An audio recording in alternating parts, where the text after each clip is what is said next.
Hello বন্ধুরা, আজকে হচ্ছে ঈদের দিন। তো ঈদের দিনে আমি ঘুরতে বেরিয়েছি, আর এখানে একটা রেস্টুরেন্ট ওপেনিং হয়েছে। তো আজ তো আপনাদের আমি দেখাবো।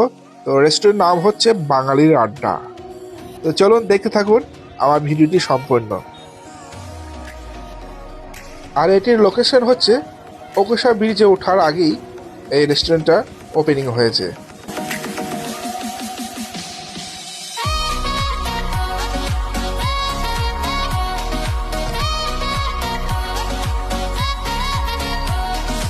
তো আজকে ঈদের অফার রয়েছে, 2 প্লেট বিরিয়ানি কিনলে 1 প্লেট ফ্রি, আর মহিলাদের জন্য 15% ছাড় রয়েছে।